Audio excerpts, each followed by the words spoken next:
उत्तर प्रदेश में भाजपा की सरकार है और उसका नारा है सबका साथ सबका विकास। वहीं इसी नारे के साथ थाना कोसीकला के गांव बरका में एक महिला न्याय की गुहार लगाने आज थाना कोसीकला आई। चंद रोज पहले इसके साथ तमंचे के बल पर दुष्कर्म हुआ था और दुष्कर्म का आरोपी पहचान लिया गया था। उसका वीडियो भी वायरल हुआ था जो तमाम अखबारों और चैनलों की सुर्खियां भी बनी थी। आज थाना कोसीकला में उस दुष्कर्म की वारदात की पीड़िता अपनी प्राथमिकी दर्ज कराने के बाद कानून के दरवाजे पर दस्तक देने आई। पीड़ित लगातार कानून के आला अधिकारियों से संपर्क बनाए हुए है कि उसे न्याय चाहिए। उसका कहना है कि आरोपी को पकड़कर सलाखों के पीछे पहुंचाया जाए। सुनने में ऐसा भी आया है कि इस मामले में बड़े ऊंचे स्तर की राजनीति हो रही है। आज हमने जब पीड़िता से बात की तो उन्होंने बताया कि वह कानून के अधिकारियों के पास अपनी दरख्वास्त लेकर गई थी और उसको पूरा भरोसा है कि उसे न्याय मिलेगा और आरोपी बहुत जल्द कानून के शिकंजे में होंगे। हम आपको बताते चलें, आरोपी गांव वखरारी के दुस्सी बोरे का लड़का भोला है जो कि स्थानीय स्तर पर अच्छी राजनीतिक रसूख रखता है। सुनने में ऐसा भी आया है कि वह इस मामले को झूठा करार दिलाने की कोशिश में लगा हुआ है और अधिकारियों पर दबाव बनाए हुए है, लेकिन कानून अपना काम कर रहा है और उसके खिलाफ मुकदमा दर्ज कर कार्रवाई की जा रही है। आइए हम सुनाते हैं पीड़िता का क्या कहना है। हालांकि पीड़िता के बारे में जब हम आपको बताते चलें कि पिछले 6 वर्षों से वह अपने पति और परिवार से अलग अपने ही ससुराल में रह रही है और उसका कहना है कि वह अक्सर घर से, उनके पति का कहना है। क्या नाम है आपका? लक्ष्मी सर। लक्ष्मी जी, बताएं आपके साथ जो घटना हुई है उसमें आप थाने, तहसील, कचहरी, बड़े बड़े अधिकारियों के पास घूम रही हैं, तो क्या आपको कुछ न्याय मिलने की उम्मीद है? ये सर पूरे मतलब ऐसा आश्वासन दिया है। सीओ साहब ने बोला है कि ये घटना हुई है जो 100% सही है सर। उसने आश्वासन दिया है कि जो मतलब जो भोला है उसको पकड़ेंगे ज़रूर और मुझको न्याय मिलेगा सर। मुझको पूरी उम्मीद है, 100% उम्मीद है कि ज़रूर मुझे न्याय मिलेगा। और सर सीओ साहब ने मुझे पूरा आश्वासन दिया है कि मुझे ज़रूर न्याय मिलेगा। आप की शादी हुई थी तब से, तो आपके पति के साथ आपको विवाद चल रहा है कोई? ये सर मेरा केस चल रहा है 4-5 साल से। किस कारण हुआ था वो? सर वो वैसे ही गलत इल्जाम लगाते रहते हैं। वो क्या है कि बच्चा हो गए और पूरे उनको मतलब पूरा उन्हें कर गो, वैसे उनको तो अपना बस चलानो, बंस चल गो उनको, और कोई मतलब नहीं है मेरे से। तो आप अलग रहती हैं उनसे? ये सर मैं अलग रहती हूँ। बताया जाता पिछले 5-6 साल से अलग रहती हैं? ये सर मैं 5 साल से अलग रहती हूँ। आपका खर्चा पानी कैसे? सर मेरे मायके से खर्चा आ रहा है। मेरी मम्मी है, जो भाई है, मेरे पापा तो है नहीं, एक्सपायर हो गया, तो वो मेरी मम्मी और भाई देते हैं मुझको खर्चा। मेरी बच्ची की पढ़ाई का खर्चा, मेरा खर्चा सारा वही उठाते हैं। तो बीच में कोई आपका कहीं कोई उनसे लेना देना नहीं, मिलना जुलना कुछ नहीं है? नहीं, मेरा कुछ नहीं है उनसे। अब ये जो आपके साथ घटना हुई है, ये सर ये किसने की है? सर ये भोला ने की है, जो मतलब दुष्यंत बोरे हैं जो बुखराली वाले, उसके मतलब उसने की है। वैसे मेरे मतलब पहली कोई जान पहचान थी? नहीं सर, मेरे हमारे परिवार का उनसे आना जाना था पहले से? नहीं सर, मेरी कोई जान पहचान नहीं थी। मैं तो उनके पापा के पास मदद मांगने के लिए गई थी कि फूफा जी प्लीज़ मेरा कैसे करके घर बस जान दो या मेरे बच्चा वो मिल जान दो सर। तो फिर उसके लड़के ने इस बात का पूरा नाजायज फ़ायदा उठाया मेरे साथ। हाँ जी। तो कुछ लोगों का कहना है कि आप राजनीति से प्रेरित होकर किसी के बहकावे में ऐसा कर रही हैं? नहीं सर, मैं किसी के बहकावे में नहीं कर रही। मेरा कोई लेन देन नहीं राजनीति से। कोई लेन देन नहीं। क्योंकि कुछ लोगों को ऐसा सुनने में आया था। अच्छा, वहाँ आपके हमने सास ससुर से उनसे भी बात की तो उनका भी कहना है कि हमारी बहू है जो वो मतलब गलत बहकावे में आ रही है और गलत तरीका से पेश आती है और इधर उधर रहती है, घर से बाहर जाता रहती है। सर ये झूठ है सब, क्योंकि 4-5 साल से मेरा केस चल रहा है तो वो मेरे विरोधी हैं और मेरे दुश्मन के पक्ष में तो बोलेंगे सर। जो मेरी बड़ी सास बाट हुए सर, मेरे कल्याणी मतलब ससुर हैं जो उनसे नाजायज संबंध है उसका, कई बार मैंने देख भी लिया उसको। और जो सर मेरे पति देव मतलब मेरे पति हैं, उसका मेरे देवरानी के साथ नाजायज संबंध है। जो मछला है वो सर चिकसौली की है। तो वो तो उन बातों को हम आपसे नहीं पूछ रहे, वो मत बताइए आप। लेकिन जो ये घटना आपके साथ हुई है इसमें आपने अधिकारियों से मुलाकात की? थाने गई आप? ये सर मैं गई थी। तो क्या पुलिस का क्या कहना, आरोपी को पकड़ने के लिए क्या कह रहे हैं? सर वो कह रहे हैं पूरी हम कोशिश कर रहे हैं, मतलब अपराधी को जरूर दंड मिलेगा इसमें। आप मतलब बिल्कुल निष्फिक्र रहिए सर, मुझे पूरी उम्मीद है कि मुझे जरूर न्याय मिलेगा। देखिए, जो आरोपी है वहाँ हमने जैसे पता लगाया, कुछ लोग भी कहते हैं कि उनको जो कुछ बड़े राजनीतिक लोग हैं उनका संरक्षण प्राप्त है। तो क्या आपको लगता है कि पुलिस उनको पकड़ पाएगी और आपको न्याय मिलेगा? सर मुझे मतलब जैसे मैंने एसोसिएट साहब कौन से उनसे बात की थी तो सर वो ने पूरे मुझे मतलब पूरी वो दी है कि ज़रूर पकड़ेंगे, ऐसा कुछ नहीं है इसमें।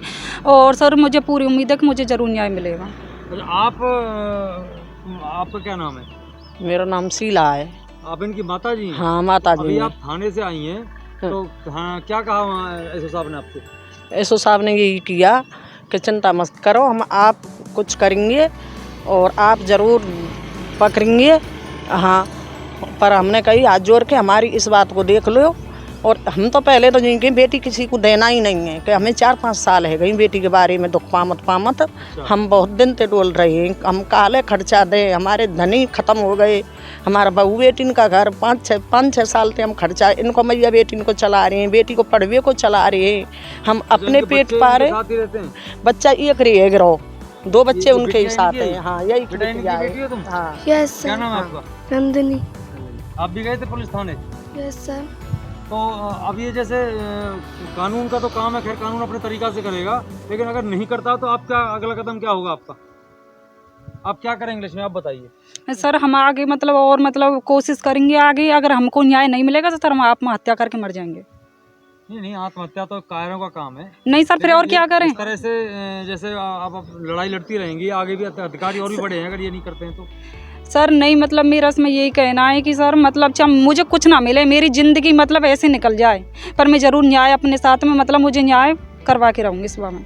तो आपके 164 के बयान भी हो गए? ये सर। कुछ दबाव वगैरह भी आ रहे हैं, राजीनामा वगैरह? ये सर आ रहे हैं, इस पर दबाव वगैरह बहुत आ रहे हैं। सर वही डाल रहे हैं जो दोषी है और उनके मतलब जो मतलब ससुरालियाँ वही डाल रहे हैं, उनके रिश्तेदार हैं वो डाल रहे हैं उसमें। जो आपके गाँव के रहने वाले हैं? हाँ जी। तो वो तो आपके गांव में आपके फूफा जी है ना? वो तो नहीं, वो दोस्ती हैं जो मेरे फूफा जी हैं। हाँ जी, वो डाल रहे हैं। वो रिश्तेदारी कनेक्शन है, फिर भी आपके साथ ऐसा हुआ है? हाँ जी, ऐसे ही सर। अब वो मतलब दबंगगिरी है, वो अपनी बात दिखा रहे कि मैं पैसे वाला हूँ, मेरा कुछ भी नहीं होगा। मतलब उस दिन की घटना बताइए, जो उस दिन आया था वो लड़का आपके साथ पास, तो कैसे आया था और कैसे गया था, क्या मामला था? सर कुछ नहीं, वो ऐसे ही आया था, बोल रहा था कि मैं तुम्हारे घर वालों से बतरा लिया और तू चिंता मत कर, और मैं तेरे बच्चों को दबा दूंगा, तेरे आदमी को दिला दूंगा, खर्चा दबा दूंगा। मैंने बहुत अच्छी बात है भाई। तो सर फिर वो मतलब घर पे आ गए, मैं टीवी देख रही थी ऐसे बेड पे परी तो बोला सर कि उससे पहले मतलब तुझे मेरी बात माननी पड़ेगी। मेरे कौन सी बात माननी पड़ेगी? मैंने भैया चल ठीक है मान लूँगा, कौन सी बात है बन कि मेरे साथ नाजायज संबंध बनाना पड़ेगा। मैंने भाई ये तो नहीं कर सकती, आप मेरे भाई लगते हो रिश्ते में। बोला उसने, फिर मेरे गाल पर एक थप्पड़ दिया, मैं उससे गिर गई। बोला अगर तू शोर मचाएगी तो मैं तुझे मतलब मार डालूंगा यहीं पर। तो सर उसने मतलब पिस्तौल के बाद से मतलब पिस्तौल रख के नार पर फिर मेरे साथ रेप किया। फिर वो भाग गया? नहीं सर, फिर उसके बाद में मैं वहाँ से फिर दूसरा उसने मतलब बोला नाजायज संबंध बनाने के लिए। तो सर मैंने उससे बोला कि ठीक है मैं अभी बाहर से आती हूँ टॉयलेट करके, तो मैं इस मूडे से निकली। सर मैंने बाहर से कुंडी लगाई, ताला लगाया, फिर मैंने 112 नंबर पर कॉल की, वो बिजी बोला। फिर मैंने 1090 पे की, वहाँ से मुझे हेल्प मिली। इतने में वो वहाँ से मतलब जंगला तोड़ के भाग चुका था। तो वीडियो वगैरह वो किसने बनाया था? ये सर वो गांव के लोग थे कुछ, हमारे कहना था कि पहले से फील्डिंग सेट थी, पहले से नहीं सर, तैयार थे, नहीं औरत ने बुलाया उनको, नहीं सर, ऐसा कुछ भी नहीं है। ये तो मतलब मुझे मतलब गलत ठहराने की साजिश में लगे हुए हैं, ऐसा कुछ भी नहीं है। कोई मेरी मतलब पहले से कोई साजिश नहीं थी। घटना के बाद क्या बोला ने आपसे संपर्क करने की कोशिश की? नहीं सर, उस दिन से उसके बाद नहीं की। मेरे पास में कोई फोन नहीं आया, नहीं कुछ। हमारी पत्नी अक्सर घर से बाहर जाती रहती है, इसलिए और वो गलत कामों में लिप्त रहती है, इसलिए हमने उसको पहले समझाया बुझाया, लेकिन उसने नहीं माना। तो उसको हमने उसके हाल पर अकेला छोड़ रखा है। हालांकि उसका कानून कोर्ट में केस भी चल रहा है। पीड़िता के साथ ससुर भी यही कहते हैं, उनकी पुत्रवधू का चलन ठीक नहीं है। लेकिन जब हमने पीड़िता से बात की तो पीड़िता ने बताया कि उन्होंने सिर्फ अपने वंश को चलाने के लिए उससे शादी की थी, और उनके पुत्र रत्न पैदा होने के बाद उससे हर तरीका का रिश्ता ख़त्म कर लिया। वह तो अलग रहती है और उसका खर्चा भी उसका माता और उसके भाई उठाते हैं, जबकि उसके पिताजी स्वर्गवास हो चुका है। आखिर में पीड़िता ने बताया कि अगर उसे न्याय नहीं मिला तो वह आत्महत्या कदम उठाने के लिए भी मजबूर होगी। उसके बाद मैं जी जो औरत है उसका पति हूँ। अच्छा। और वे सब झूठे है जी, वे सब वह दुष्यंत बौरे जी के लड़का फंसा भी कोशिश करी जा रही है। ये षड्यंत्र रचे हुए वो नर्स। कितना सत्य है ये जी? सब झूठी है। 6 साल से जी मेरा केस चल रहा है जी, और रात को जाए दोता आवे, वहाँ तो धंधो बना रखे हो जी अपनों। अच्छा, ये जो कुछ मामला हुआ है ये आपके संज्ञान में था? आपको पता था कि ये वारदात हुई है? ना जी, हमें ना पता जी, हमारा आगे ना भाई। आपको कब पता लगा ये बात?